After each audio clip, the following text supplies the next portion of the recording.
Nous voyons la réalité de la bataille et beaucoup de lois qui régissent cette bataille. Mais de quoi avons-nous besoin si notre raison d'être est de vaincre? Vous pouvez répondre de diverses manières. Mais ce que je vois comme besoin dominant, si ce n'est la chose prédominante, est celui qui est au moins suggéré dans la première partie du premier chapitre des Juges. Là, la question est posée. Qui de nous montera le premier contre les Cananéens pour les attaquer? L'Éternel répondit, Judas montera. Et Judas dit à Simon, son frère, monte avec moi dans le pays qui m'est échu par le sort, et nous combattrons les Cananéens.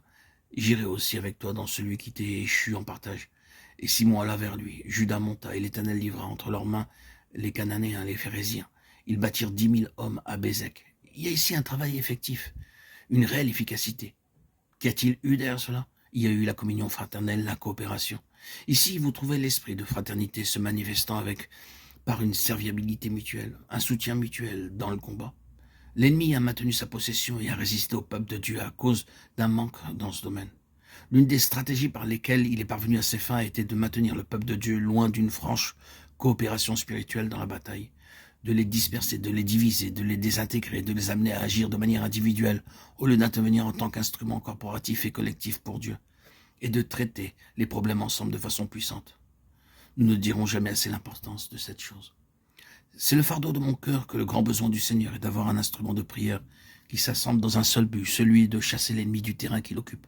Non pas seulement dans le but de présenter des requêtes, ni simplement de répandre des paroles qui passent par des prières, car aussi bonnes et aussi justes qu'elles puissent être, de telles prières ne parviennent pas à saisir d'une main puissante la propre victoire du Seigneur et à amener cette victoire à opérer là où l'ennemi se trouve. La victoire est dans les mains du Seigneur. Il a dépouillé les dominations et les autorités. Il a dit, je les chasserai. Que doit-il s'en suivre? Il faut que l'on s'assemble et dans la foi que l'on empoigne en quelque sorte cette victoire. Il doit y avoir une appropriation de cette victoire et on doit l'amener à exercer une pression sur la situation spirituelle.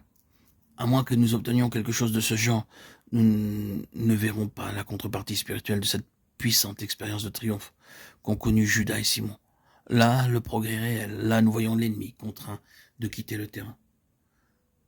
Que ne donnerais-je pour que le peuple de Dieu s'assemble pour travailler dans la prière, pour un travail effectif, venant dans un esprit en travail, avec une intelligence avisée, dans une pleine résolution de cœur et comme un seul homme, dans un esprit de communion fraternelle, parce que c'est le témoignage du Seigneur qui est en jeu, qui se trouve impliqué, qui est lié à cela. Pour cette venue ensemble et un règlement définitif des situations où foisonne l'influence satanique afin de déblayer le terrain de l'ennemi. C'est le besoin du Seigneur aujourd'hui. Je ressens que c'est le besoin prééminent du Seigneur.